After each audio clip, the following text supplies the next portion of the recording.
So why did Rare and Nintendo decide to bring back Donkey Kong? The character debuted as an antagonist in 1981, and at least at first, he was the star. The game was even named after him, while the player character was a bit of an afterthought, to the point that his name merely described what he did when you hit the button. But while Jumpman would evolve far beyond these roots and end up as the icon of the entire industry, DK was left in this primordial state. Aside from a few cameos and remakes, Donkey Kong hadn't appeared in over a decade. But that's exactly why DK was such a perfect fit for this project. He was famous enough to be recognized, yet outdated enough to be reinvented. So the Stampers took this long period of absence to heart, and did something really unusual in gaming. Even today, they aged up the characters. Donkey Kong had gotten old, he'd gone gray, he'd become cranky, and he'd passed his name on to his son. DK Jr. lost the singlet, put on a tie, and became the modern-day Donkey Kong. Or maybe DK Jr. had a son and it's this guy, it's kind of ambiguous. The setting was moved from bright red construction girders to a place far better suited to showing off those silicon graphics. Donkey Kong Island. And where your father's Donkey Kong was a barrel-throwing, lady-swapping bad guy, Rare's Donkey Kong was laid back and peaceful, if a bit hedonistic. DK wants nothing more than to relax on his island and hoard bananas. And so the game begins, and DK busts out of his treehouse. Now the genre's conventions meant that you needed to move right, but directly behind you, an open cave. Now let's say you were like every other kid I knew, and you skipped right over the instruction manual. Going in the cave would convey a hint of the story. DK's peaceful demeanor would be challenged when King K. Rool and his Kremling crew stole his banana hoard on a dark and stormy night. And by the way, if you did skip the instructions, you really missed out. I love the way Cranky breaks the fourth wall throughout, insulting the game, the player, and the very concept of notes pages. While I have no idea what a bunch of reptiles want with mountains of bananas, it's awesome how that forms the crux of the game. Most other game heroes were out to save princesses, conquer empires, save the world. But DK, he was a man of the 90s, and he just wanted his stuff back. Back outside the cave, you might hop up to the treehouse. If you go inside, you'll score an extra life. Now both the cave and the treehouse are pretty obviously meant to teach the player something. This game is going to have hidden secrets. Keep your eyes open and explore, and you will be rewarded. The treehouse even plays the bonus stage theme. A few paces up is the game's first enemy, a naughty. Now maybe you walk right into it. That's it. There's no life bar, no hit points, nothing to keep you safe. To showcase the game's graphical fidelity, the decision was made early on to keep the screen free from clutter. Instead of a litany of counters and HUD elements, collectibles would only scroll on screen when they were relevant and slip off to let the player stay immersed. That might sound simple, but this decision had an impeccable influence on every element of the game design, because when you get past that naughty, you find a DK barrel. Mega Man had a health bar, Mario had his power-ups, and Sonic could take hits forever as long as he could hold onto a ring. Instead of anything like that, Donkey Kong would have a partner, Diddy Kong. Thanks to this tag team dynamic, you didn't feel alone in this world, and that too was intentional. Getting back the Banana Horde was a community effort, headed up by an extended Kong family. A pastiche of early 90s surfer culture named Funky Kong can give you quick access to earlier worlds. Cranky Kong spouts off hilariously self-aware dialogue and gives you hints. And instead of saving from a menu, you, what? This is Candy Kong and this is her save point. Okay, I mean, plus 10 for not being a damsel in distress, but minus several million for being a 40s pinup mixed with a gorilla. Yeah, I don't know, even when I was a kid, she always just creeped me out. Yeah, she can kiss my donkey. Get it? Because a donkey is also called an ass, you see, and, okay. The barrels themselves are the one holdover from DK's arcade roots, and the game's focus on throwing them, blasting out of them, and using them to find bonus rooms is one of the things that sets DKC apart from most other platformers. By this point in the level, the music is picked up, that distinctive DK Island swing. As amazing as the game looked, the way it sounded would be just as important in giving it its identity. I remember magazines that claimed it sounded so good, you'd swear there was a CD inside the cartridge. It wasn't what people thought of as video game music.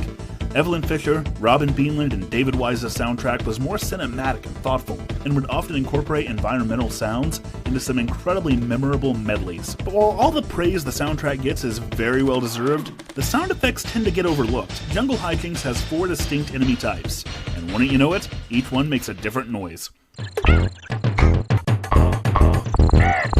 You can hear a DK barrel from off-screen before you reach it, and late in the game when you're tense and nervous and frustrated, just hearing that sound is a godsend. There's a real sense of place in this game.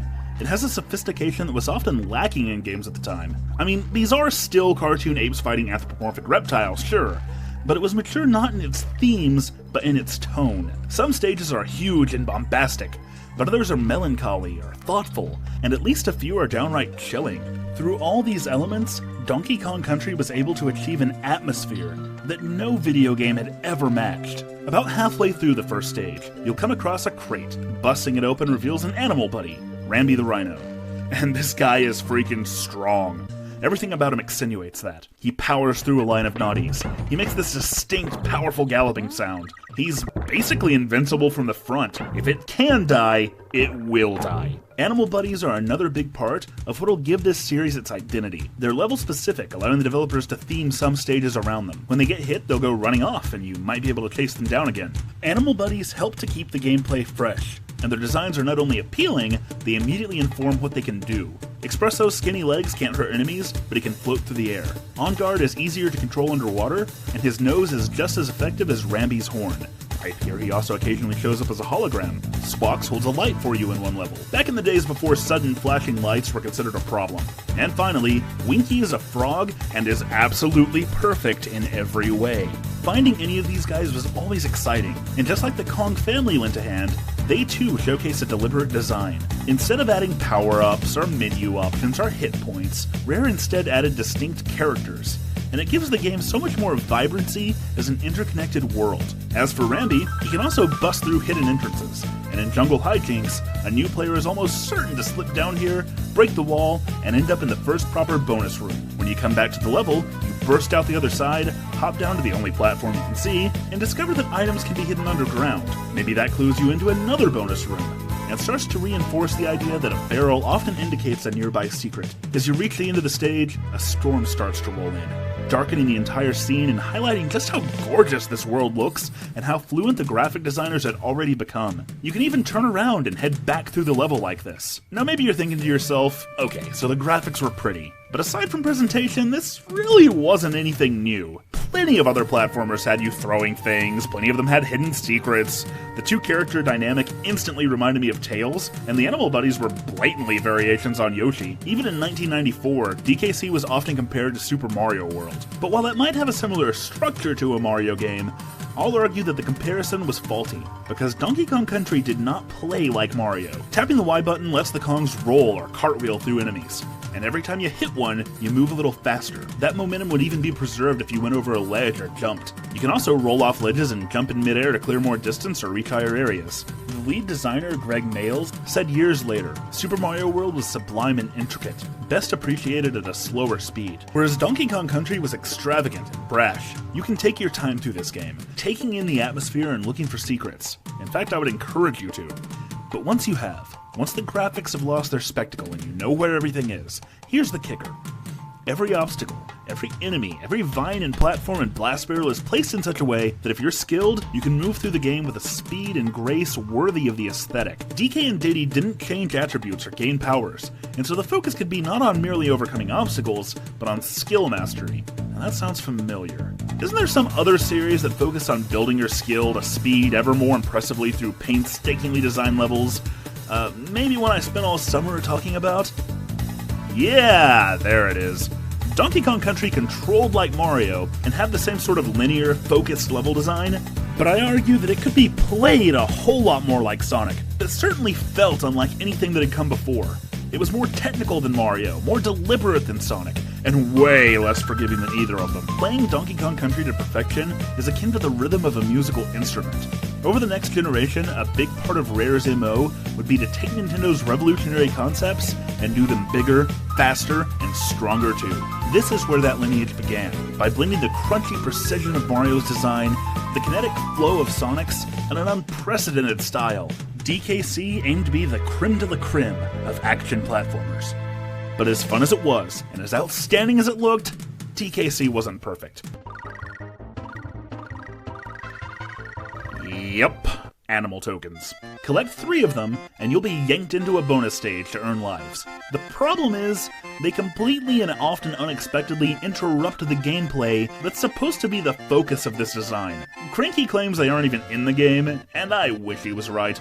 I always just try to avoid them. Speaking of which, the bonus stages themselves are kinda undercooked. Most of them are hidden pretty cleverly, but a few are just way too unintuitive. I mean, here's one that's entirely reliant on a leap of faith, and this is in the 2nd level. Most of them are better than that, but they still lack variety. Match items, grab bananas, jump correctly, it just gets repetitive. Worse yet, aside from a slightly different ending, there's no new content for finding all the bonus levels. Cranky's hints only cover World 1 for some reason, no matter where you are in the game. And the only really good boss was King K. Rool himself. The others were just kinda simplistic, and most of them were even recolors. As you get deeper into Donkey Kong Country, the levels themselves become less varied. Every world in the game introduces at least one new archetype, except for the final one, Chimp Caverns.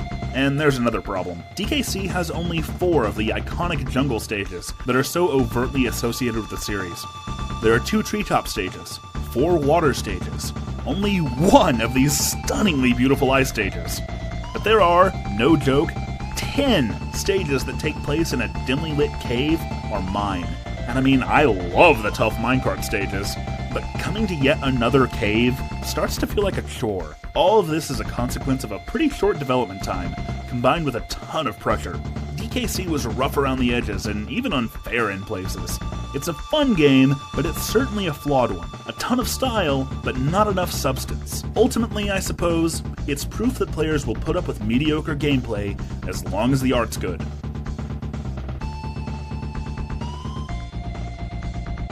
Nah, I'm kidding. Shigeru Miyamoto, if you somehow don't know, is the creator of Mario and Donkey Kong and a ton of other iconic Nintendo franchises. For a long time, it was kind of an urban legend that he'd said that about Donkey Kong Country. I can't find an original source, and it's almost certainly not true. Miyamoto was in fact regularly consulted during the game's development. Nonetheless, DKC would face a lot of backlash as the years went on, and that quote is emblematic of that backlash. All due respect to Shiggy, but if he ever said that, he was wrong. Donkey Kong Country had some issues, sure. What were amazing visuals in 1994 look like dithered plastic nowadays. But what Donkey Kong Country proved was that the coming leap in graphical fidelity would allow for not just different, but more immersive gaming experiences than what had come before. It showed us a glimpse into the future of the medium, and just as importantly, it didn't abandon what made gaming so great in the first place. DKC did for gaming what Toy Story did for animated movies, and it happened a year earlier. What it certainly was mediocre. If the gameplay was that secondary to the graphics, DKC would be about as well remembered today as Myst. Was it derivative? Who cares? What game isn't derivative? It still set a new standard for the industry. It still had a crew of memorable characters, and thanks to its kinetic, crunchy, fast-paced gameplay, it still stands the test of time. But back in 1994, Donkey Kong Country was an instant success.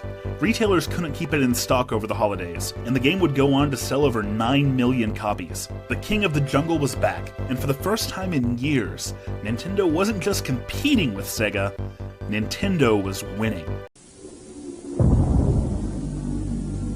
Donkey Kong Country was more than a hit, it was a phenomenon. And by 1995, it was on like, well, you know. For perhaps the only time in the history of Nintendo, Mario took a step back, at least in the West. Now don't get me wrong, he was always Nintendo's mascot, but for the 2 years between DKC's release and the Nintendo 64, you'd be forgiven for doubting that. When I went to AOL keyword Nintendo, it wasn't Mario who greeted me.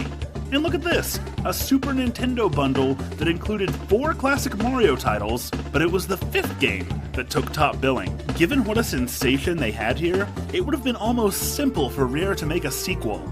Let those famous graphics work their magic, put in some new characters and mechanics, and patch over DKC's holes. It's a tried and true approach. It's how most series do things, and there's nothing wrong with it. It works. Even putting the graphics aside, DKC was an extremely good game. A sequel that followed the formula could have been great, but Rare was no longer content to create a product that was merely great. Instead, they made Donkey Kong Country 2, Diddy's Conquest. It's been a year since DK and Diddy chased the Kremlings off of Donkey Kong Island and took back the Banana Horde. But K. Rool has been licking his wounds, and he's got a new plan. He catches Donkey Kong sleeping and leaves behind a ransom note. If you yellow-bellied land-loving Kongs want DK back, you'll have to hand over the banana horn. Yeah, the Kremlings are pirates now. When the Kongs discover this plot, Cranky wants to acquiesce. Not that he's past his prime, he just want to be caught dead in a game with bonus levels and in-bosses. Hey, you're leaning on the fourth wall a little hard there, Cranky. Might take you a decade or two, but you'll come around. But the point stands. Without Donkey Kong, there really isn't anyone with the credibility to take down K. Rool. Except, Diddy knows that DK would hate to lose his horde again. And more than that, this could be a chance to prove himself. Diddy was a sidekick last time and also ran, dare I say, a wannabe. But if he could save Donkey Kong and thwart K. Rool's scheme, he'd be a hero in his own right. On the surface, this seems like a pretty typical excuse plot for a video game. The villains kidnap someone, the main character has to rescue him. But remember, Donkey Kong was the face of the first game, and one of the most famous names in the industry. Diddy, on the other hand, was Rare's creation, and his story mirrors theirs. Rare needed to prove that they weren't a one-hit wonder. Eschewing DK's star power wasn't just risky, it was subversive. Speaking of which, Diddy won't be alone. Dixie Kong makes her debut and becomes the second playable character. In the first game, Diddy might have been the designated second banana, but he was also the flat-out better character in all but a handful of situations. He was more nimble than DK, he held barrels as a shield, he ran a lot faster. There's rarely a time when I don't prefer him. From a gameplay perspective, Dixie inherits a lot of Donkey Kong's attributes. She's not as quick as Diddy, and she carries barrels overhead with her ponytail. How are you doing that? The level design and enemy placement allows for a lot more situations where this overhead style comes in handy. But of course, most famously, Dixie has got that helicopter-y hair thing. This controllable glide makes things so much easier. There are plenty of places only she can go, and plenty of shortcuts only she can take. But don't think this makes her partner superfluous. This is distinctly Diddy's game, and his kinetic, frantic speed is at the center of this design, much more so than the other games in the trilogy. Having that second character feels even less like a free hit. Diddy and Dixie also have a team throw that can be used to reach hidden areas and take down some tough enemies. The two playable characters each have their own strengths. They each have scores of situations where one might be preferable, and they complement each other incredibly well. I mean, they should. They are dating. I forgot to mention that. After Candy Kong was so, exaggerated, you might not have expected Rare to pull this off. But Dixie is awesome. I mean, to this day, she's my favorite heroine in gaming, and Rare knew exactly what they were doing. That she's Diddy's girlfriend, that she's a girl at all, is an attribute. It's secondary to her character, and that's the kind of thing that still might be pretty subversive. Determined, insistent, and maybe a little more scared than they're letting on, the pair set out to rescue their big buddy, but it won't be easy. Donkey and Diddy had the home field advantage in DKC, but K. Rool's retreated to the Kremling homeland, Crocodile Isle. The uneasy, unfamiliar sense of infringing on enemy territory permeates throughout, and combined with the pirate motif, it gives DKC2 an edge that the first game didn't have. It's generally darker, yes, you hear that all the time, but I don't feel like that conveys how imaginative Crocodile Isle is. The Kremlings are a bizarre bunch, and their island reflects that. Pirate ships, castle fortresses, crystal mines, and these gorgeous roller coasters with fireworks illuminating the mountains. I have a thing for video game carnivals, don't I? The point is, Rare pulled off something really impressive. By implementing such a menacing theme, they could use more interesting and fanciful stage tropes without mitigating the sense of atmosphere that was so important to the first game. The level design itself also became more varied. DKC was all about moving left to right. In Diddy's Conquest, you run left to right in the first level. Classic, simple and clean. But in the second stage, you're climbing a massive rigging structure. Vertical stage design that gives Dixie a chance to shine. The third stage throws in water, and now you're zigzagging through the depths of the ship. It's tense, claustrophobic, and complex. This variety carries through the whole game, and every level is so well defined. Even individual stage gimmicks tend to be a lot better designed, giving stages distinction without taking away from the core gameplay. The Kremlings have never been so many. Clobbers pop out of seemingly innocuous barrels. Cutlass makes you parry his sword. Clingers harry your ascent, and zingers are absolutely terrifying. Seriously, just hearing that low droning buzz still sends chills through me. Diddy's Conquest strikes an impressive balance. Compared to its predecessor, it's more fair and yet far more challenging. But hey, the Kongs still have plenty of help. Rambi and Ingard return, and both of them can now charge forward, breaking through hidden walls and piercing enemy defenses. Glimmer takes over lighting duties, and Clapper similarly shows up as a gimmick to cool off lava and freeze over water. Espresso and his weird hitboxes are gone, and in his place, Squawks can properly take to the skies. Winky, sadly, appears only in the back of the Monkey Museum and is replaced by Rattle. Winky's design might not have worked well with a super jump, and I suppose Rattly's coil is a lot more visually precise. But Squitter more than makes up for losing Winky. He's the only spider I've ever liked, and he's so much fun. He can't jump on enemies, so he fires webs to take him down instead. And he can deploy web platforms that make his stages feel completely different from the others. Animal Buddies in DKC were a lot of fun, but they had some setbacks. They stuck a little too close to Yoshi's formula. You could lose them, and that meant that the levels couldn't be crafted with the guarantee that they would be there. Early on in DKC2, when you're still getting your bearings, they operate in much the same way, but then you find one of these, animal barrels. Hop in, and instead of just riding an animal, Diddy and Dixie will transform. In a game that doesn't focus on traditional power-ups, this makes so much more sense than the Yoshi approach. Combined with signposts that revert the Kongs back to normal, Rare could now theme challenges, bonus rooms, or even entire stages around the unique attributes the Animal Buddies bring. They're a much stronger aspect of the design this time around. And speaking of which, let's talk collectibles. The extended Kong family makes the trek to Crocodile Isle with you, but they want to be compensated for their time. Banana coins let you pay them for their services. Swinky runs a trivia game where you can earn lives. Candy's save point is hilariously replaced by Cranky's wife, a sweet old grandmother type named Brinkley. Funky is still a dude! And Cranky provides his signature humor, gives you clues to where bonus stages are, and best of all, his hints extend past World 1 this time. In the first game, bonus stages were just that, a bonus. Secret areas where you got some extra stuff. But now, not only are they hidden more cleverly, they're achievements unto themselves. You'll need to overcome specific challenges. Navigate to the end, destroy all the enemies, collect all the stars. This is so much more interesting than just running through a cave and getting some bananas. Every time you pass one, you'll get a Crim coin. And thanks to that, there's actually a real purpose to bonus rooms, because for every 15 Crim coins, you'll be able to bribe a Crimling turncoat named Clubba to gain access to the Lost World. It contains some of the toughest stages in the game and leads to the true ending. The location of the bonus stages are always hinted at. The camera, the banana trail, something will clue you in. But that's not always the case when it comes to the video game hero coins. There's one in every stage, placed by Cranky to test just how serious Diddy is about making a name for himself. And this being Cranky, they tend to be in the douchiest, most non-intuitive places imaginable. It's very oblique, and I love them. I mean, if hero coins factored more into the end goal of the game, I might criticize them as a fairly transparent attempt to sell more strategy guides.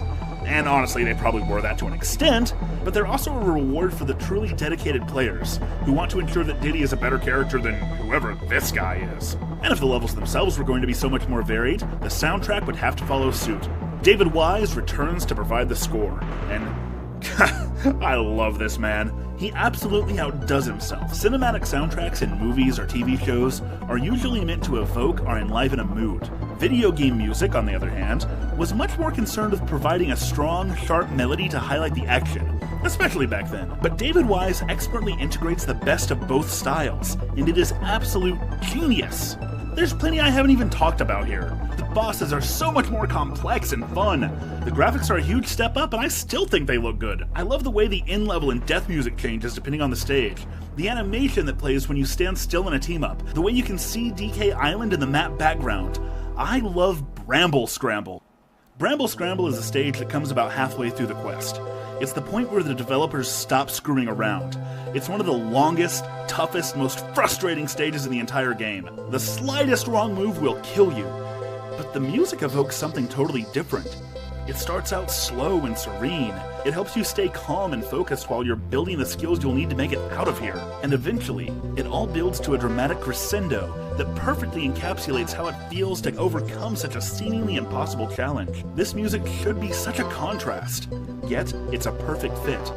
Yeah, that's a fitting metaphor. You never would have found yourself making your way through a honey-filled beehive on the back of a giant googly-eyed spider in the first game. DKC was so concerned with maintaining a sense of realism, but in DKC2, this is all natural. Yeah, why wouldn't this be here? Things as innocuous as magical rising water, as disruptive as animal transformation barrels, and as awesome as Dixie spawning a guitar. The biggest reason Diddy's Conquest is so much stronger than DKC is because it's so much more of a video game. Now, this is the point in the video where I apply some subjectivity and lay out the game's flaws.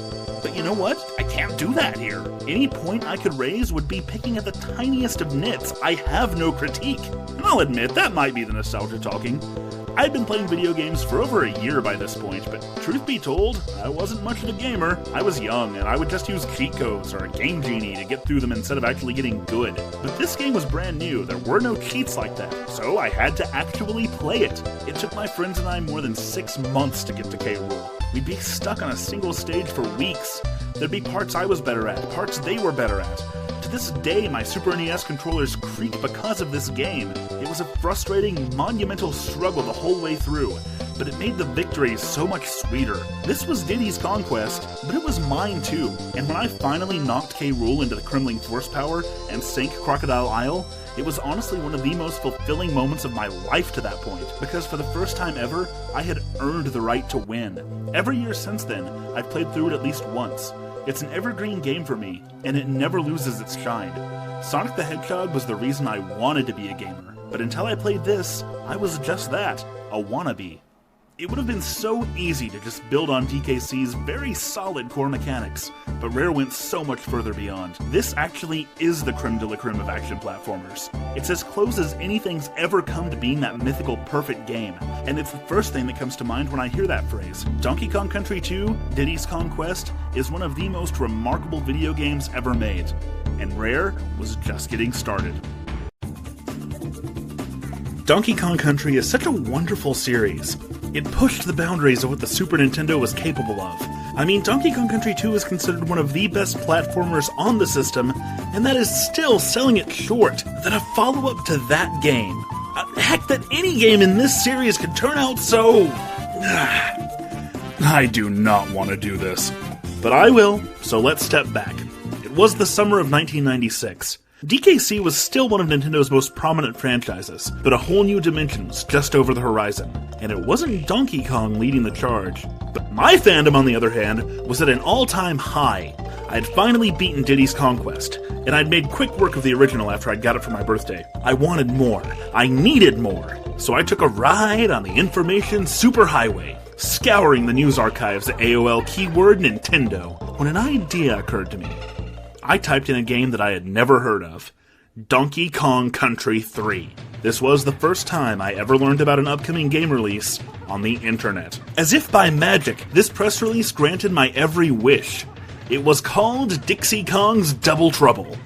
Dixie is getting her own game! That is awesome! And a brand new character would be her partner, Kiddy Kong.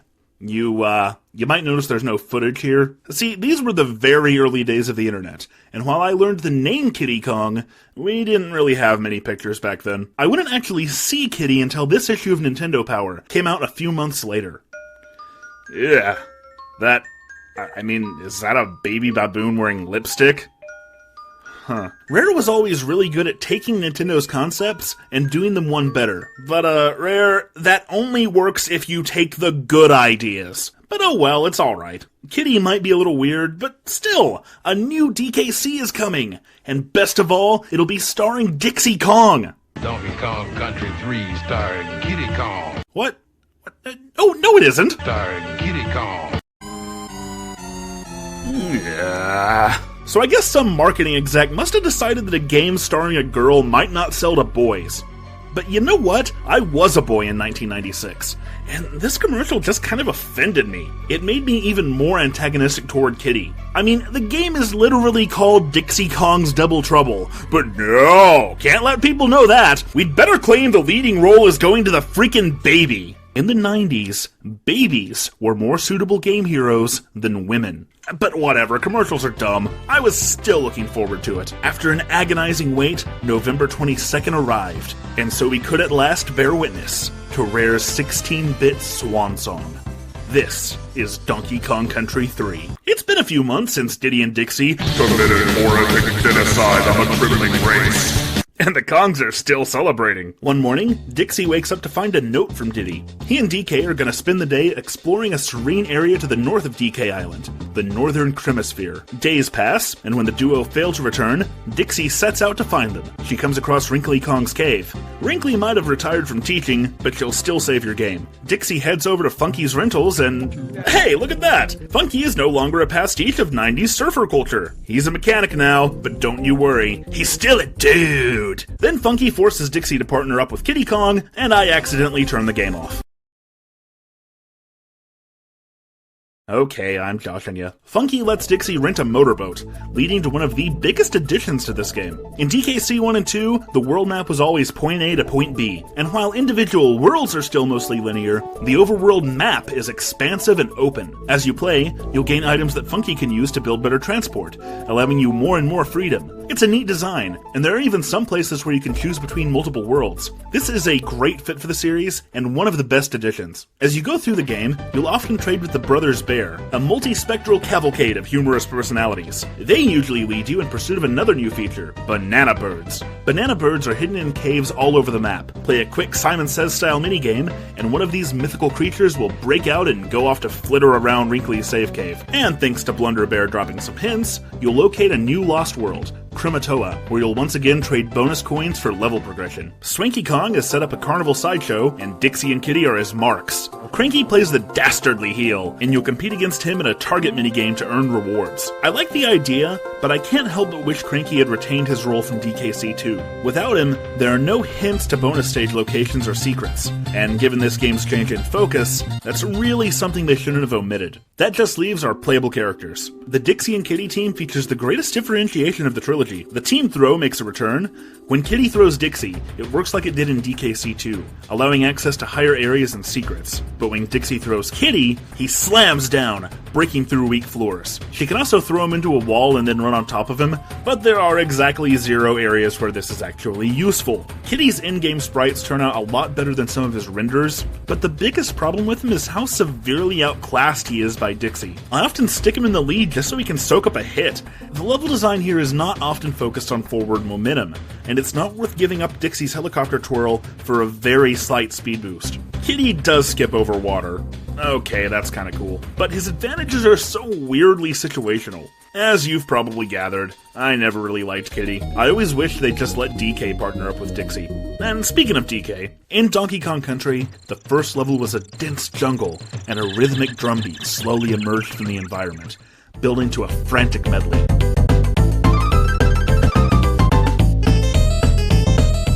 In DKC2, you started out with the creaking of a ship, the sound of wind and waves, giving way to a sea shanty that really shaped the outset of this quest.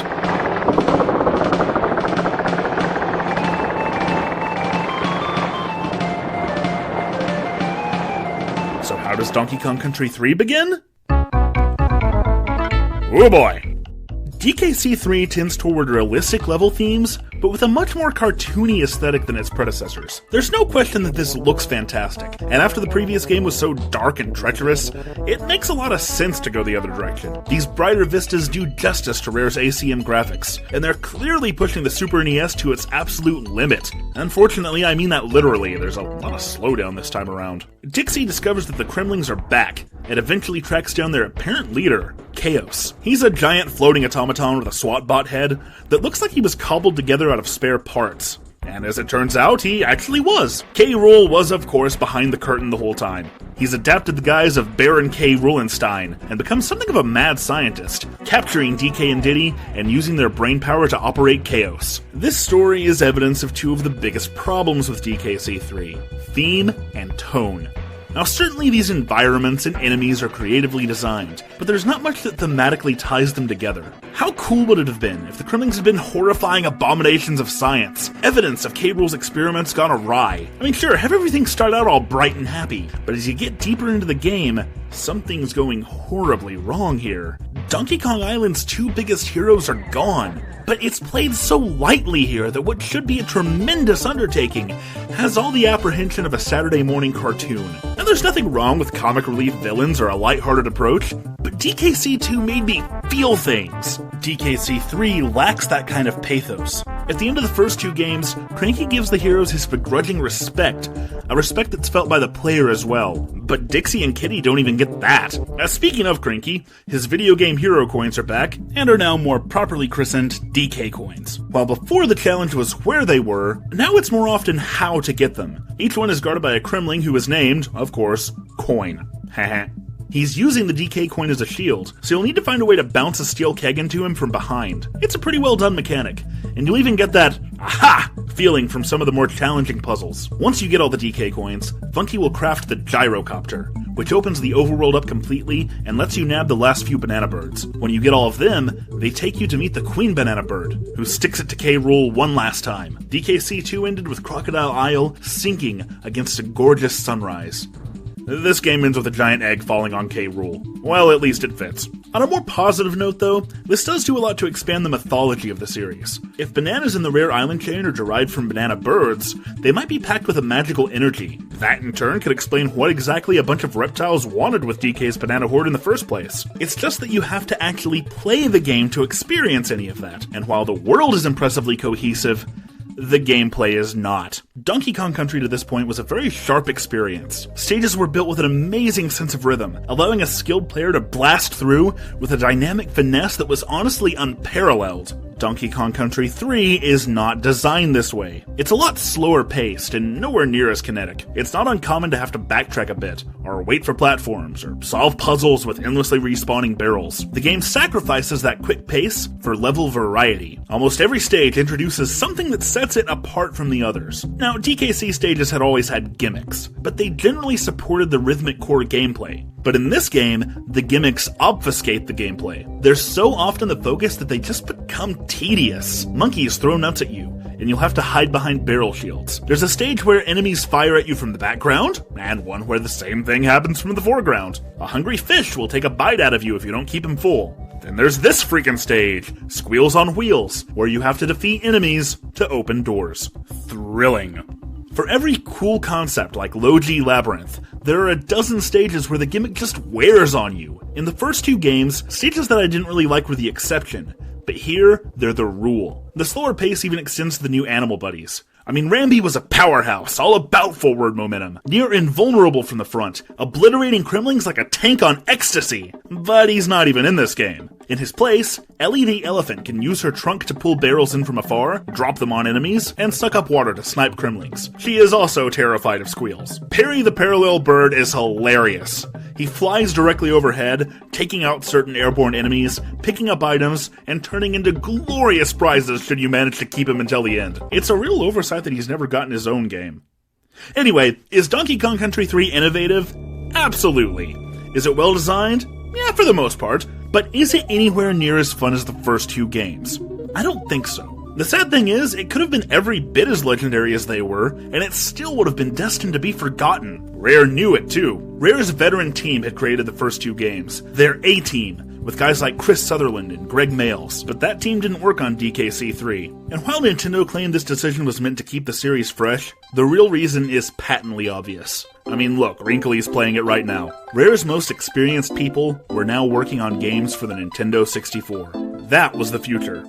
So Part 3 fell to the B-team, and it shows. Evelyn Fisher did the soundtrack, and don't get me wrong, this music is great, but a Donkey Kong Country without David Wise just doesn't quite feel right. Even the instruction manual is much more typical. There's no quips from Cranky bashing the game. It just lacks that trademark Rare sense of humor that Lee Loveday would have brought. The point is, from music to gameplay to characters, down to even the instructions, there's almost nothing about this game that's anywhere near as strong or solid or groundbreaking as it was before. I said I didn't want to do this, but I didn't mean that I didn't want to critique it. I meant that I didn't want to play it. Most of it just feels like a chore. I mean, literally, look, I'm this far into the script, and I still haven't even gotten close to the end of the game. That's never happened before.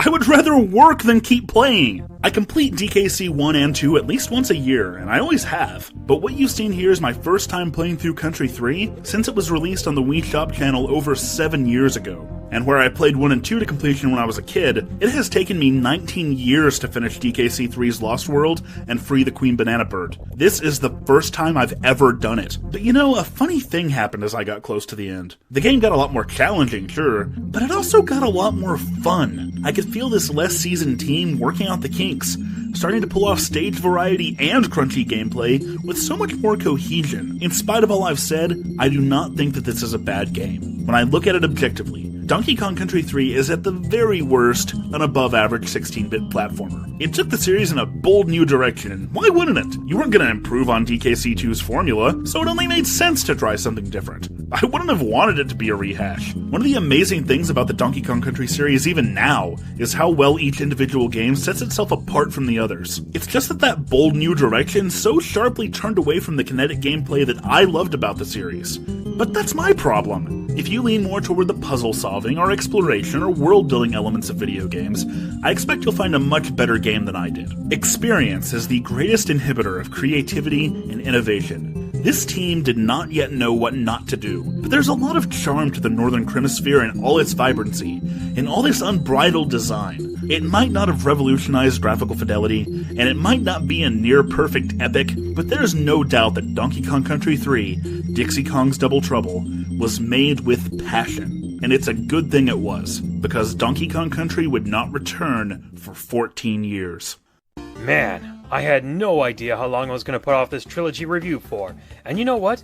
I really shouldn't have. I very rarely, oh great a pun, got to talk about the actual Donkey Kong Country Super Nintendo games and why I love them so much, with one of them being my favorite of the three. But first, a little backstory about DK's revival. Way back in the early 90s, former relatively unknown UK developer Rare created a special graphics chip that allowed the use of CGI 3D models to be used as sprites using a tech demo of a boxer. And Nintendo, who at that moment was going around the globe looking for companies who showed great potential to add to their collection, team, visited Rare, saw the demo, was very impressed, and purchased 49% of the company.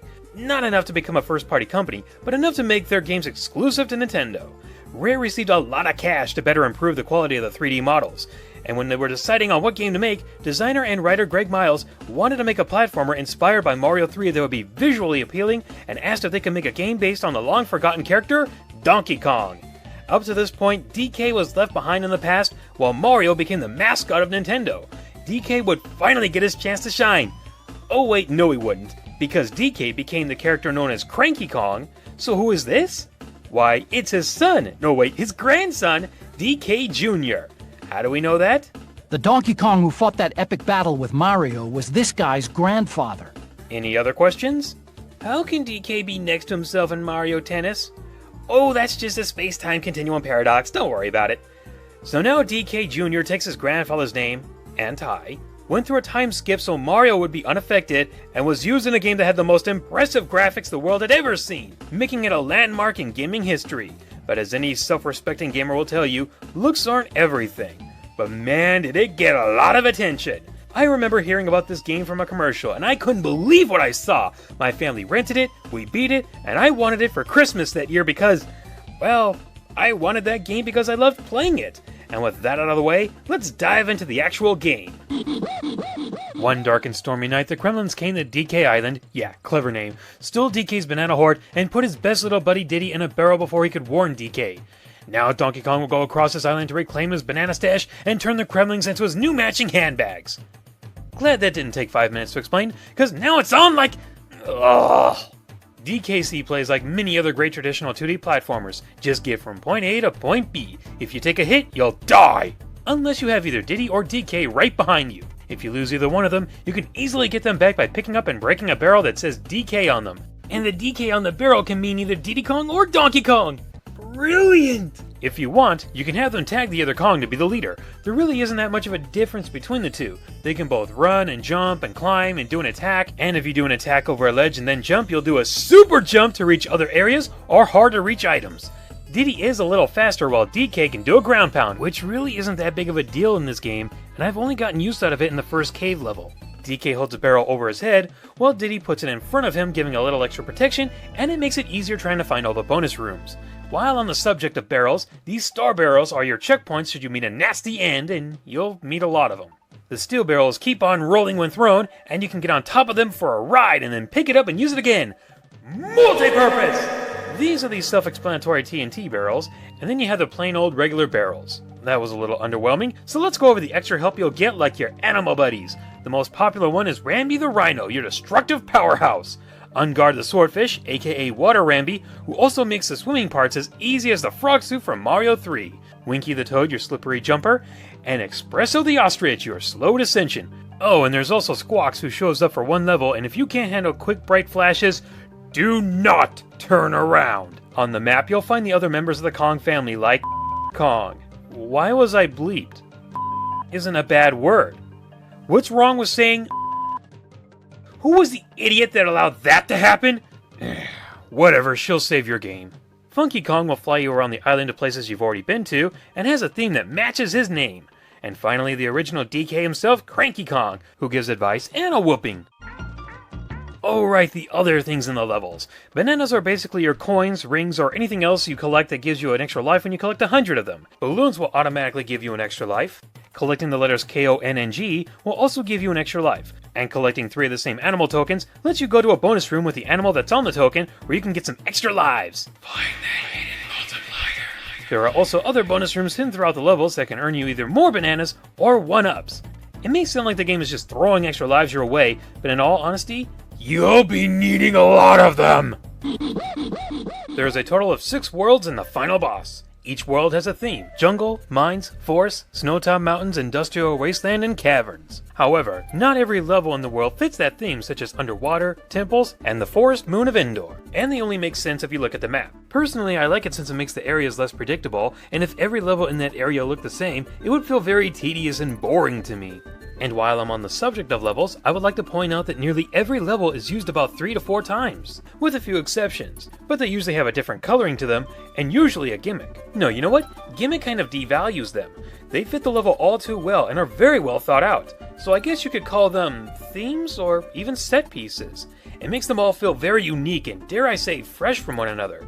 I mean, you're certainly not going to confuse one level for another, because you'll always remember that it did something special or something different. The levels themselves have a lot of varieties, such as traditional platforming, never-drowning water levels, exciting minecarts, obnoxious barrel blasts, and those one-time themes I mentioned earlier, such as slippery ropes, lights on, lights off, stop-and-go creatures, and tanked-up trouble. Each level environment gets its own soundtrack. For example, Treetop Village levels have the soundtrack Treetop Rock. Underwater levels have aquatic ambience, and the caves put me to sleep.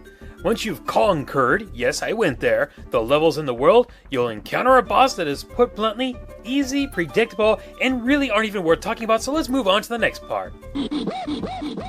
So what do I enjoy about DKC? Well, I'd say the 2 biggest factors are the difficulty and variety. It never feels like 2 levels play exactly the same, even if they have the same background and music. You can expect the next level to be different from what you've just played. Even if they use a previous theme like minecarts or barrel blasts, they don't feel the same as before. The game knows how to keep it fresh and challenging. In fact, nearly 20 years later, it can still give me a game over. Well, a few times it's due to the fact that they throw an obstacle in your way and you can't react to it in time. But other than that, the deaths you may encounter are mostly your fault. The soundtrack for the game is... well, I like a majority of it. The ones I like are the ones that have very strong, noticeable tunes and rhythms, such as Forest Frenzy, Treetop Rock, Fear Factory, the bonus rooms, the boss battles including the final boss battle, Cranky and Funky's theme, the minecart levels, and Ice Cave Chant. I do understand that the others help give it an atmospheric vibe, and when they hit their true potential, it is a thing of beauty to listen to. Yes, I am also referring to aquatic ambience as well. Once it finally gets going, it definitely shows its charm. Speaking of which, that is the one thing this game doesn't get enough credit for, a sense of charm. This was state-of-the-art graphics back then, top of the line. I know that's hard to believe from what we have today, but it's the truth. That's not the charm, however. What is the charm is that they went so far to give the characters little animations that isn't just running, jumping, or getting hit. They could have made it as simple as could be, and people would still think it was impressive. But look a little closer. Look at how he reacts when he's near a ledge.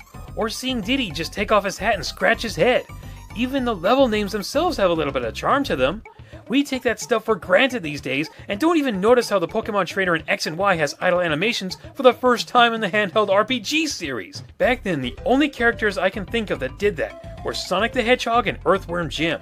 I mean, the most memorable Mario expressions I can remember at that time was when he did his "Oh no, I died!" or "Peace out" expressions.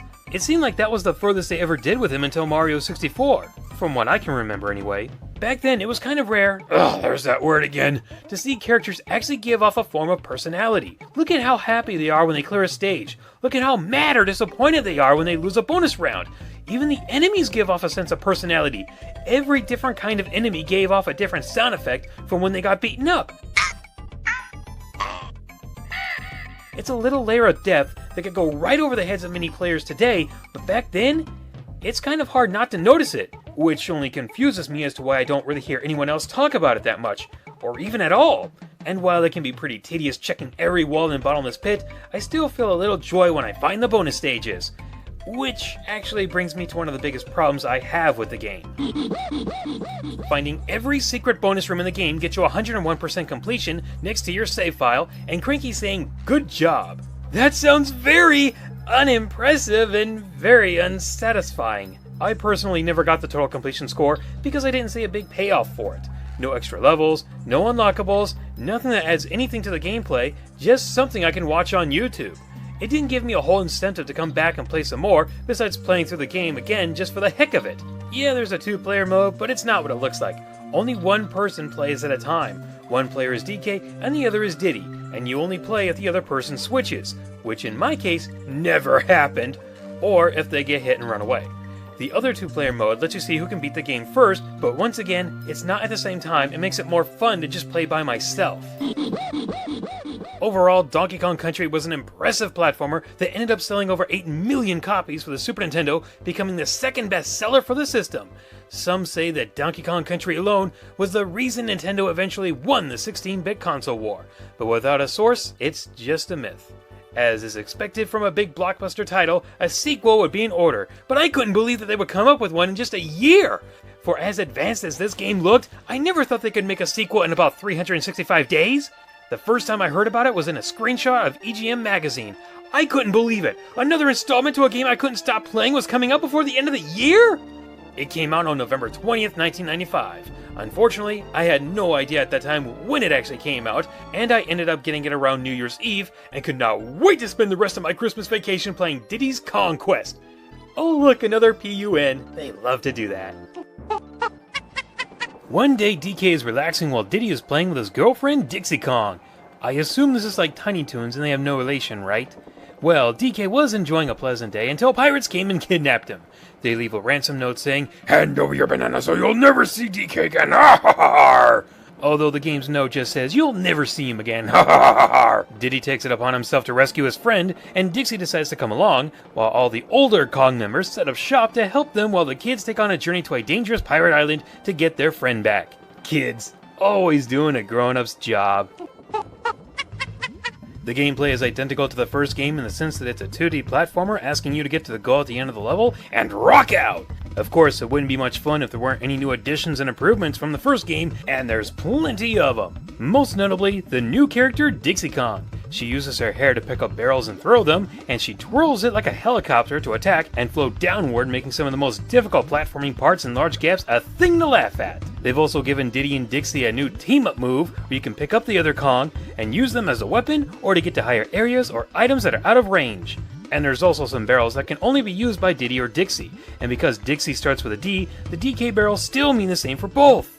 Genius! Other new additions include 3 different types of coins, new and old animal buddies, and new and old Kongs. For coins, there are the basic banana coins that act as currency, the DK hero coins that are hidden in every level and are used to test how good of a gamer you are, with 40 being the total amount, and the creme coins that are collected for clearing the bonus stages and beating the bosses.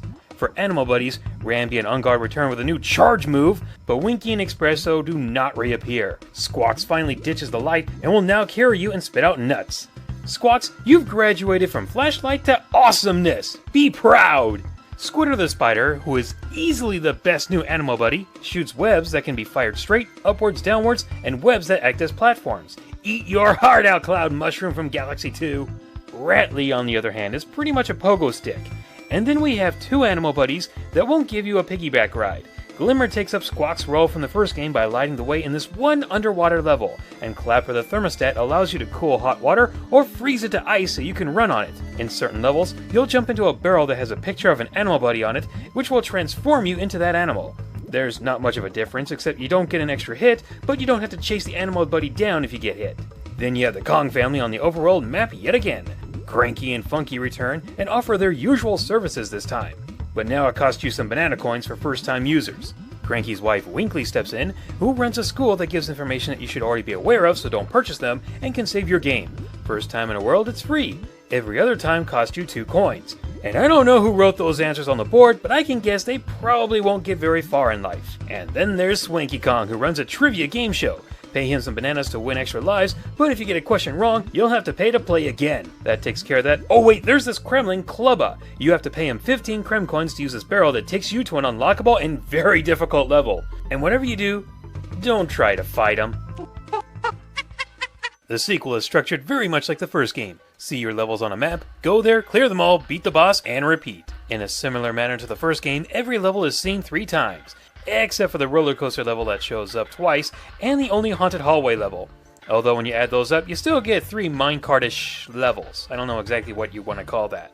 The areas you'll encounter this time are pirate ships, inside sunken pirate ships, sails of the pirate ship. Wait, don't jump to conclusions. Yes, the enemies are very pirate-ish, but that's about it for the pirate makeover and levels. The other stages are lava pits, mining caves, swamps, bramble levels, the 2 different minecart-ish levels, hazy forests, ice caverns, castle dungeon-like sections, and the jungle, but only in the Lost World. On par with the first game, the levels change either with the color, challenges, or even the background differences, such as the second pirate ship level where the sun sets as you get closer to the goal, or the sails with the rising water and the ferocious piranha who eats anyone brave or foolish enough to step in unless they're protected. Using the wind to get around in the mine cavern, a death race in the bramble levels, the freaking elevator of peril, and the you-know-what that lurks in this honeycomb level. Tell me that didn't scare the bananas out of you the first time you encountered it. Go ahead and tell me it didn't, so I know who the liars are. I could go on, but it would be better to experience this yourself. Although I do want to ask, what's up with those trees in the forests? Every time I pass by them I keep thinking Smoke is going to show his face, and the word toasty will be said if I kill an enemy. And of course there are the bosses. Still not that hard to take down, but I do feel that they have beefed up their game just a little from the first installment. And you gotta love how Diddy or Dixie just rock out after they beat him up. Same thing for clearing a level if you hit the target with enough force to get a prize. It's easy to say the charm from the first game is present in this one, if not a little more noticeable. Sure, they don't freak out near a ledge anymore, but look at how they switch between each other. Or their idle animations. Even when they're just hanging on honey walls, you can see Dixie tasting them. Rare really knew how to put some charm into their games. There's no better way for me to say this. I love this game! I love just about everything that was programmed into it. The way the levels never feel the same, like the first game, the little surprises, the new animal buddies, the bonus stage, the collectibles, the improvements, the music. Dear Lord, this music is awe-inspiring, and just about every possible positive definition you could give. I'm not even going to waste time making a negatives part for this game, because anything bad I have to say about it is pathetic nitpicks that couldn't come close to lowering the game's recommendation level. Actually, I probably should say them just so I won't be asked what they were 1,000 times in the comments. I'm not one for the first Bramble level, as I'm not a big fan of waiting for the barrels to line up for the majority of the stage. Ratley sucks when compared to the other ABs, as he only jumps higher, and his charge jump takes way too long to get going. At least he can do a super jump of his own, and turning the game off will reset your banana coin count and lives. That's it. No, I won't talk about Animal Antics win section, because I hate it for the right reasons. It's a very difficult challenge that feels unfair, but really it's up to the ability of the player to adapt to the changing winds. For all the praise I've given, there are some personal things with me in this game. For one, this game was also in my dreams a number of times, whether it was for an unlockable boss or finding all the secrets in the game. This was the first time a game was ever in my dreams, but beyond that, it's the very sentimental value I have with it. Friendship. No, I'm not talking about how Diddy and Dixie are trying to save DK. You see, back when the game first came out, I knew that my best friend was going to be moving away the next year. He had the game as well, and we wanted to work together to find every Krem coin and DK Hero coin in the game. Back then, the internet wasn't a well-known thing, and gaming sites weren't exactly common knowledge for those who played video games. Heck, the term gamer didn't even exist yet. We also didn't know what a strategy guide was, as we had never heard of them. It was just me and my friend. and sometimes my older brother, searching every wall, dropping into numerous bottomless pits for the hopes of finding a DK hero coin and a bonus room barrel, which were added, as well as carrying every cannonball into a cannon to also be shot into a bonus room, where we had to either collect all the stars, find the coin, or destroy them all! Every time one of us found something, we would tell the other. This went on for months, and our total was 38 DK hero coins out of 40 and 74 Creme coins out of 75. Somehow, there was one Creme coin that got away from us, which prevented us from getting the last 2 DK hero coins, and we had no clue where it was. On the GBA port, the game does tell you how many bonus rooms there are in a level and how many you found in them. I had wished that the original game did something like that, and then fellow YouTube user Antu92 informed me a few years ago that if a stage has an exclamation mark next to it, it means you found them all in that level. After hearing that, I wanted to cry. Had I had known that back then, we might have found them all instead of knowing that there was one coin mocking us. Well, at least there was that code for 75 Kren coins that I didn't know about until he moved away. I'm just gonna go cry in the corner for a little bit.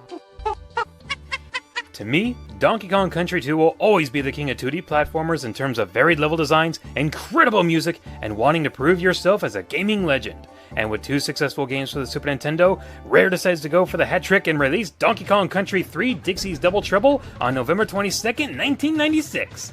Unfortunately, I did not pick this one up for the Super Nintendo, as around the time it came out, I, much like everyone else, and the game even knew it, was trying to save up for the Nintendo 64. As the years went by, I had heard that the game wasn't as good as the first 2, so I set my expectations for it rather low and didn't even think of picking it up when it was available for the Wii's Virtual Console. But once Donkey Kong Country Returns was announced, I decided to download it because it felt like I had to, you know?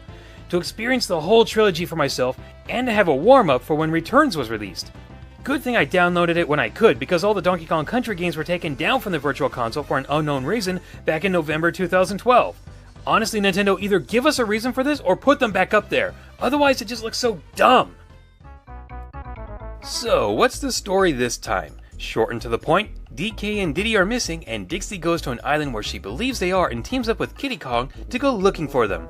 Short, simple, stupid. Whatever gets me to the gameplay faster, I couldn't care less in this situation. And the object is pretty much the same as the first 2 games, so let's talk about new things and changes. Kiddy can hold barrels in front of him, throw Dixie Kong up to higher places, and can jump on water when done correctly. Also, if Dixie throws Kiddy, he won't go that far, but he can open up holes in the floor to reach bonuses. So the dynamic of having 2 characters with subtle differences remains intact. But since Kiddy starts with a K, the DK barrel thing no longer feels special for its initials. Lame. Banana coins are replaced with bear coins, Creme coins are replaced with golden coins, and the DK hero coins are still there, but are now protected by coin with a K. To get it, you have to hit him in the back with a steel barrel that was absent from DKC2 and can be ridden on top of again like in DKC1. Sometimes it's easy, and other times you will want to bang your head against a wall! And that's when he's not hidden somewhere in the stage. Your animal buddies like On Guard, Squitter, and Squawks can still be counted on while Rattly disappeared, which is good news for me, but they took out the fire flower of Donkey Kong Country. By that I mean Rambi. Instead you get Ellie the elephant, which almost feels like a replacement, but not as much fun. Oh sure, Ellie has a lot of uses, like sucking, lol, and shooting water, but come across a rat, and watch her freak out and not in a good way. Good luck on this stage with Ellie. You'll need it. Another little animal buddy is Perry, who can only grab things that are too far above your head to reach, and another Squawk who can't spit out nuts, but can pick up barrels and drop them. Okay, so on this island you'll find Funky, who is now a mechanic and will enhance your boat to help you reach new areas once you've defeated a boss that has an item. Winkley now hangs out in a cave, but will save your game for no cost. Swanky has you play against Cranky and Carnival-style throwing games, but that will cost you 2 coins each time. And then we have the Bear Brothers, whose names all start with the letter B. They kinda have a trading sequence going on in the game, but it's really only for unlocking some of the caves that have you play a game of Simon, and when you beat it, it frees a banana bird. No, there's nothing wrong with your ears, I said banana bird. What do? Well, collect all the banana birds, and all the golden coins to unlock levels in the not-so-secret world, beat all of them in the game, and collect every DK hero coin, and you'll get a different ending. Yeah, now it's 3 things you have to collect to get an extra ending this time. In the last one, each collectible had a different reason for being collected, and you didn't need all the DK hero coins to get the extra ending, so this just seemed kinda lazy to me. This time you'll go through, well, there's a lot here. Boardwalks, mills, snow-covered villages, hollowed-out trees, forests, underwater again, waterfalls, factories, caverns, cliffs, pipelines, and good old-fashioned jungles. And once again, the tradition of making every level feel different is intact. Reverse controls, lightning strikes, giant saws, forest race, etc. The challenge factor is alive and well, and lives up to the tradition that the series became known for. The levels are still varied and different enough from each other to keep the game from being repetitive. You are also able to swim around in the water in the overworld, and doing so with certain patterns may reveal something hidden. The bosses have definitely had the biggest upgrade this time, as they have given me quite a bit of trouble to deliver the final blow. Not the first boss, no, that's a joke. But this boss and this boss have always given me a little extra pain and frustration. The levels are still a pleasure to play through, and Dixie and Kitty have their individual uses. However, the rest of the game feels like a downgrade from the previous installments. To address the elephant in the room, the music is by far the weakest of the trilogy. I can't even pick out a track I like from the game, except for maybe the bonus room in the jungle. Music is of personal taste, but it's hard to find anyone that liked this over DKC2's glorious soundtrack. In fact, I've heard that the GBA port of this game, they actually redid the music entirely. That says something. The background also kind of bothers me. Sure, it looks decent, but it doesn't do much to make it pop out. Here is the cave level, and here is the mine level from DKC2. Notice there's a lot more detail and color here. They could have added some dripping water from the ceiling, or maybe even a little waterfall in the background. They definitely have a natural beauty to them, but the extra detail and features appear to be absent. The levels are still fun, but the soundtrack and lack of stellar visuals is what I find to be the game's biggest shortcomings. I also see a lack of personality in the characters.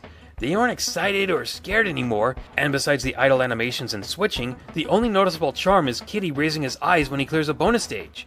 Oh, and the whole Bear Brothers thing? Yeah, that really wasn't necessary in the long run. It just felt pointless and tacked on. I think it's time to finally wrap everything up. As a trilogy, the Donkey Kong Country games stand as some of the best 2D platformers you may ever play. Each level usually has a new spin on things and is very identifiable to those who have played it. They have a challenge factor that can keep you coming back for more, which keeps them from never getting old. These games are classics, though I would have to say that in my honest opinion, the second one gets everything right. Level design, soundtrack, replay value, and additions. If you can only play one of them, Diddy's Conquest is the one to experience. On the flip side, it's hard to say which is the weakest one. I mean, I think the first DKC game was the weakest just because of its replay value, even though DKC3 felt like a few steps back in terms of presentation and charm. But you should definitely pick them all up if you get the chance. DKC2 is so good, I wish I could give it a higher recommendation level compared to the other two games, just to give a clear example of how good it is compared to them. But in all honesty, they're all really good games themselves, so it wouldn't be fair. My recommendation is the same for all of them, a 5 out of 5. They are great games to add to your collection. How about some extra tips and neat insight into the games while the credits roll on by? There are plenty of shortcuts in DKC and DKC2. However, the levels in the first two worlds in DKC2 have at least one shortcut that will take you to a room with an exclamation mark made out of bananas, then right to the goalpost. If you're wondering how to get 102% in DKC2 and not just 100%, I'm not entirely sure, but I think if you collect all the Creme coins, DK Hero coins, skip the cheat at the first level, and I think if you beat the game in under 4 hours, you'll get that extra 2%. Of course, I could be wrong, but I know that's how I got 102% when compared to just 100%. I'll only bring this up for a fact. The GBA version of DKC2 has extra minigames and things to collect like golden ostrich feathers, photos, and an extra boss for that one part of the game. Still, I prefer the original version as the GBA port felt like it tried to tack on as many things as possible in an effort to just fatten the game up. Donkey Kong Country had a special cartridge made for competitions that was just levels in random order. I don't have it since it's very rare. Ah, there's that pun again! Go away! But I thought I should bring it up just for the information. Just a heads up guys, there's a little spoiler coming, but I really wanted to do this joke, so close your eyes until the video suggestions are ready if you don't want to see it. Fair warning, not my fault now. Banana Slammer! Posted!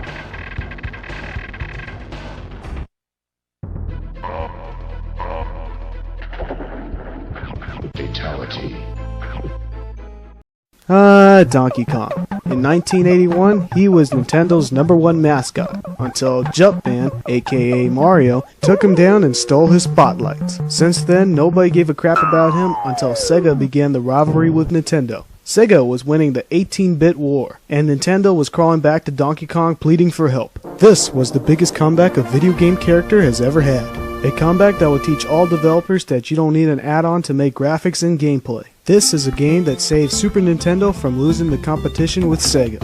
On 1994, Donkey Kong Country was released and made history. Back in 1994, as a kid, I was blown away by the graphics and design of the game. And to this day of gaming, that feeling I had when I was a kid has never worn off. Nintendo and Rare took financial risk to make this game good. And you know what? The graphics, gameplay, soundtrack, and design is not only the best for its time, but probably the best in video game history. I absolutely love all the characters, especially Donkey and Diddy Kong. Donkey Kong. Even though he's slower, he can kill enemies that Diddy can't, and Diddy is faster and agile than DK himself. Since they have their pros and cons, what made it also great is that you can play both of those characters and switch them, which makes the balance of the gameplay great. Also, when you get hit by an enemy or a deadly object, you can lose one of those characters and use the remaining character to find the other one in those DK barrels to bring back the character. The controls are fantastic. It's really smooth, responsive, and perfect, especially for a side-scroller. There are very memorable levels that will always be in many gamers' hearts. The one thing I will always remember is how magical the water levels are and how groundbreaking the very first level is, like a Saturday morning cartoon special. But what I really like about this Super Nintendo game that others did not have is that it was so easy to get so many continues. The game could get really challenging and sometimes very hard, and to have that ability to find all those continues very easily makes the game very well balanced. But the game is far from perfect. There are a lot of negative parts I feel about the game. First of all, I have to agree with many people who had some complaints about the game. For one, those barrel cannons. It's okay, but in all honesty, it gets overused and frustrating at times. Believe me, there are a lot of barrel cannons to end up to, and Rare did their very best to make sure that it wasn't going to be easy to get from point A to point B. There are way too many barrels in this game, and it gets way overused. I don't mind challenge, but come on, it's like they ran out of ideas to make things challenging, so they had to put out this. There are plenty of stages that had so many barrels to get through, and it gets so annoying. Speaking of levels, my least favorite level of the game has to be that factory level when it switches the lights on and off at random. Another one, I had to ride on that platform thingy to collect those fuels to keep it going, and any of those levels that has too many of those fucking barrels. My final complaint with the game is that SBO the ostrich. Out of all the animals you can ride, SBO, despite his or her speed and the ability to glide, is completely useless. This ostrich can't even hit an enemy, so what's the purpose of this dumb bird? Also, when you ride on any one of those animal friends, why can't you keep them on the next level? Just how did they disappear when you ride on them and get on the next level? With all the negatives out of the way, I have to say with all the positives already been mentioned, there isn't much about Donkey Kong Country that hasn't already been said. The legacy of this classic lives on in many players' hearts. Everyone who played this game has at least one favorite thing about the game. Everything from graphics, soundtrack, design, and so much more is what made this game one of the best Super Nintendo games ever. Donkey Kong Country made Sega Genesis add-ons look more like a whimper, showing that you don't need add-ons to make graphics. This is the very game that saved Super Nintendo from losing competition to the Sega Genesis, and made the SNES the king of the 16-bit era. This is a true video game classic. That's why I give Donkey Kong Country a 5 fingers out of 5. Okay, what's next on the list?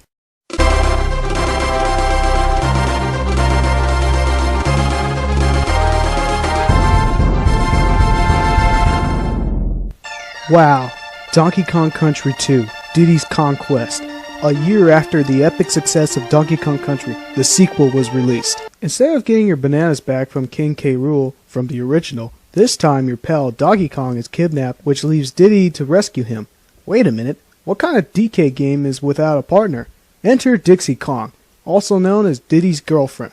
Dixie proves herself a worthy partner because she not only has every positive parts about Diddy has in the first installment of the game, but she also can use her long hair to glide and slowly descend, which proves to be very useful. Also new to the series that you can carry your partner and throw them into the direction you want or use them to hit enemies. Despite using the same engine as its predecessor, Donkey Kong Country 2 is a very different experience by comparing the original Donkey Kong Country. The original had a great jungle feel, and Donkey Kong Country 2 on the other hand has a pirate theme. This game is just like its predecessor, getting from point A to point B, but only this time there are more secrets, more collectibles, and so much more. This game is more than just getting to point B.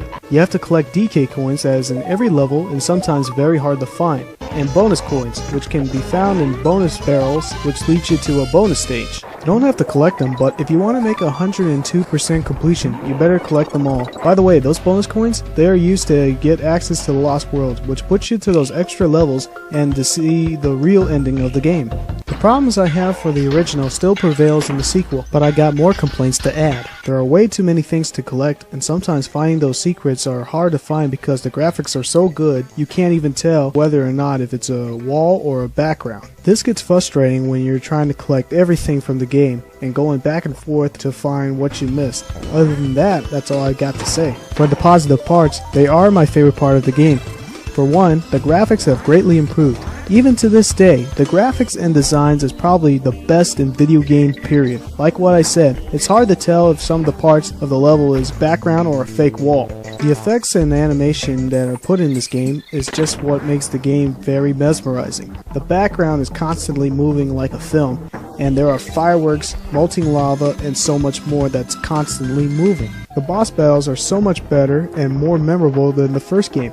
I'm not going to pretend that I was in shock to see Clever's kin when that sword popped out of the lava. These bosses look more epic, more appealing, and more threatening than all the bosses from the first game. What I really like about Donkey Kong Country 2 is that they have the best selection of animal buddies to ride on and keep the best ones from the first game, On Guard and Rambi. The best new animal buddy in my opinion is Squitter the Spider because he was just amazing. Shooting and making webs add more to the gameplay than all the animal buddies combined. But that's not the best part of the game. The best part of the entire game has to be the soundtrack because it's far better and more epic than the first game of the series. Seriously, there are people out there who are still playing and listening to the magical soundtrack of this game. Who can argue that any of these songs are bad?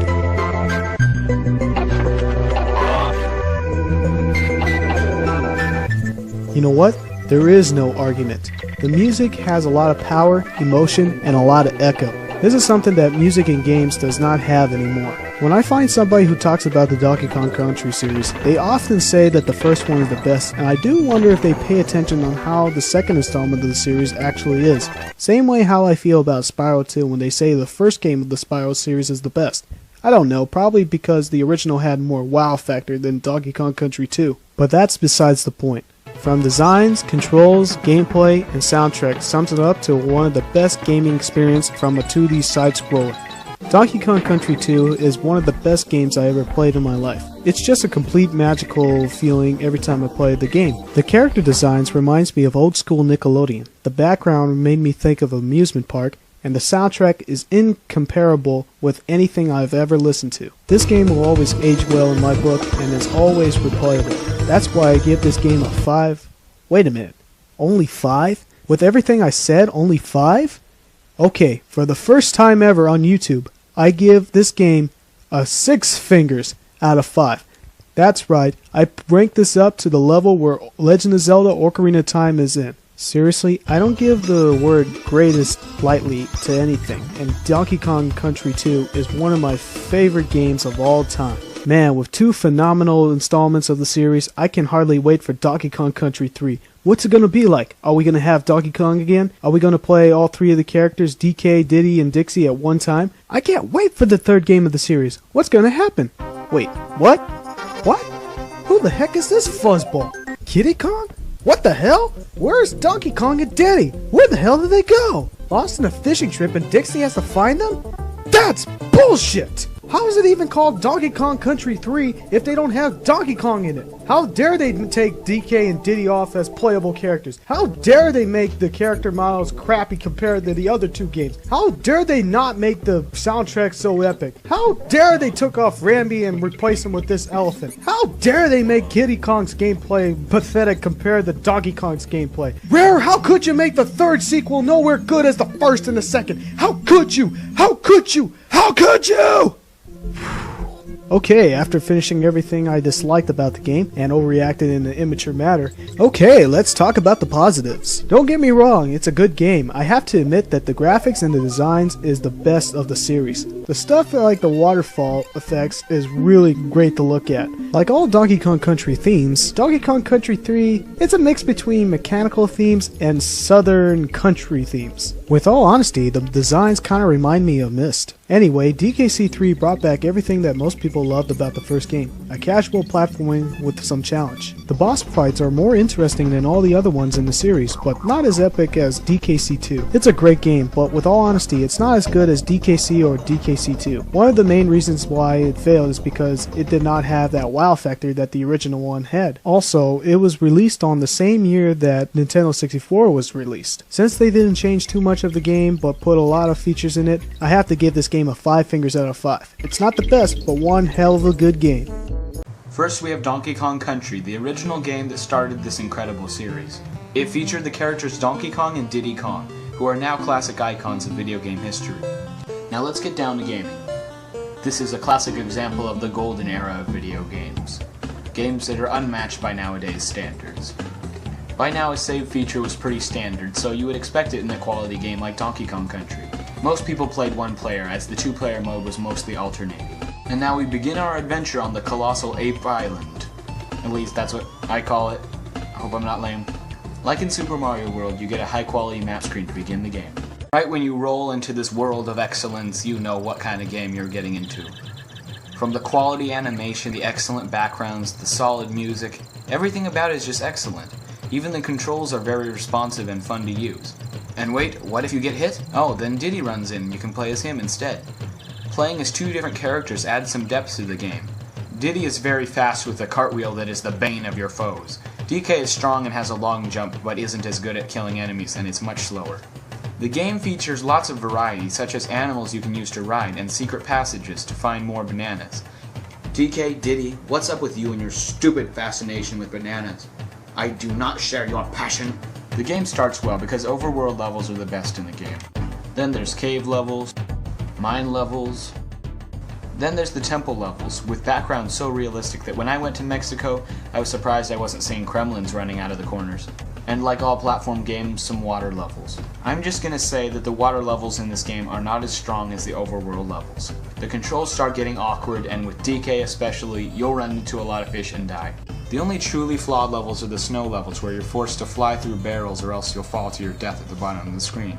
I'd call these the hardest moments in the entire series because of their pure frustration. I don't know if it's just me, but after a while I get frustrated not being on my own 2 feet in a video game and running along if it's a platformer. Once I'm underwater too long or I'm flying through deadly barrels, it gets a little frustrating. I wish there was more just on-land standard levels. The flaws are still very minor, and this is still an awesome game. You pretty much have to love it. I don't think there's anyone who says, "I hate Donkey Kong Country," and if they do, they're like the kids who's bullied at the school. Yeah, the game is very good, but it does have some little flaws, and I'm going to go over these. You would think in a game called Donkey Kong Country, DK would be the strongest character, but Diddy is actually much superior.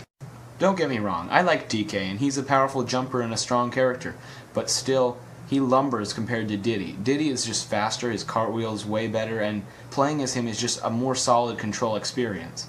I found myself playing as Diddy much more than DK because of his speed. I know I'm being kind of whiny here. This is an awesome game, and you might think, oh, you're nitpicking. Well, I am nitpicking. And now we're going to move on to the bosses.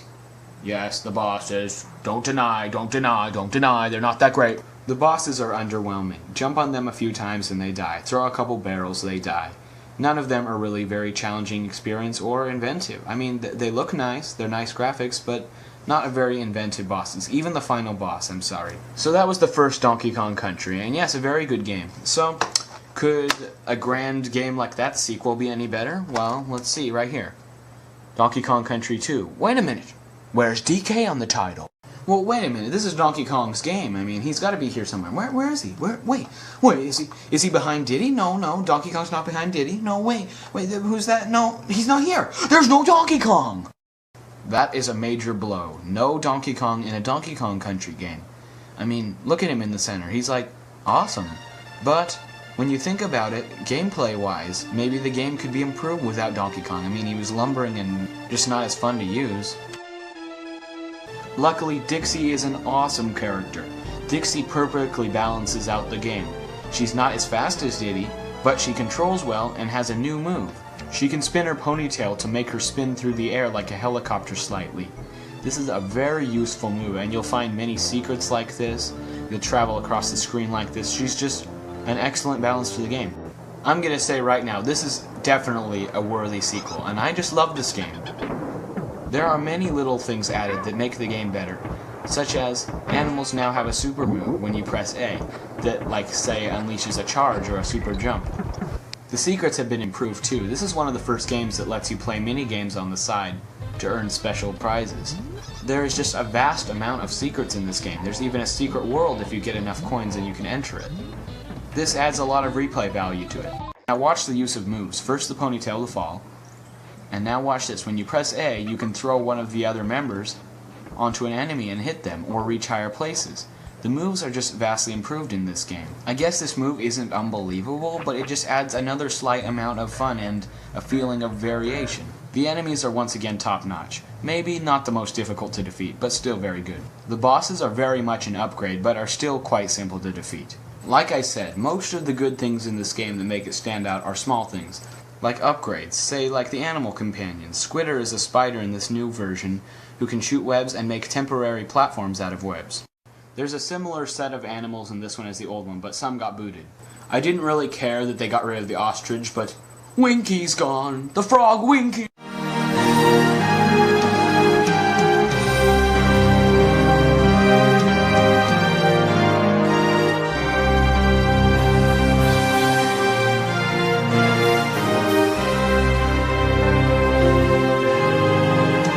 Yeah, no one cared. Now back to reality. So what is actually bad about this game? There's nothing terrible in this game, and that's obvious when you have the Donkey Kong Country series. But still there are flaws. The water levels aren't perfect, you have irritating minor problems. No Donkey Kong, but wait, what's that? DK was on the cover all along, but you know what I'm talking about. He wasn't a playable character. So now we're done with this one, and we have Donkey Kong Country 3. I don't have as much to say about the last one, but I'm still going to sum it up before I have an overview. Right off the bat, we see there's no Donkey Kong and no Diddy Kong, which is, yes, a serious problem, as those were the founding characters and the basis of Donkey Kong as a series. Can a game still be excellent without them in the same series? Yes, but it is very irritating. Dixie was a great character when matched with the speed of Diddy, but now we have a sluggish little baby Kong named Kiddy Kong. He's lame! Whether you're annoyed or not by how he looks, his play control is a little irritating. Luckily Dixie's still in the game, but there's not that balance between the characters like in the second. I have to say the levels in this game are fairly typical, but still very entertaining and well built just like the others. The game's on par in quality with the others, but just not too creative. There are some minor differences to make it an excellent game though. For one, now you can explore a different map by unlocking different areas and it's much less linear. Now you can upgrade your boat to get to different areas of the map, and there's actually some little secrets to be found. This is a really interesting part of the game.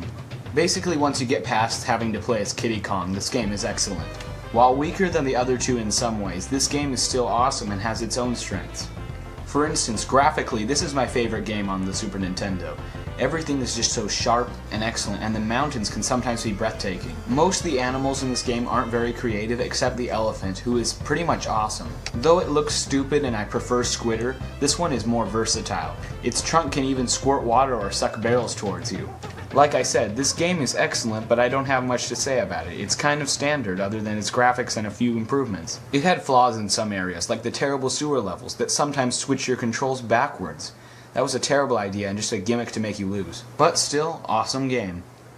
Now we'll have a recap and see which one is the best one and wins award for the best Donkey Kong Country game. First, Donkey Kong Country. Excellent game that started an awesome series, had some minor flaws sprinkled through the game. These include water levels, snow levels, and difficulty of finding save points. Also, Donkey Kong was a little weak. A 9 out of 10 for phenomenal. Donkey Kong Country 2, an excellent twist to the series with a new character that was very useful to the game. Small additions make this excellent and superior to the original, but not quite a whole grade higher. Also a 9 of 10, nearly a 10.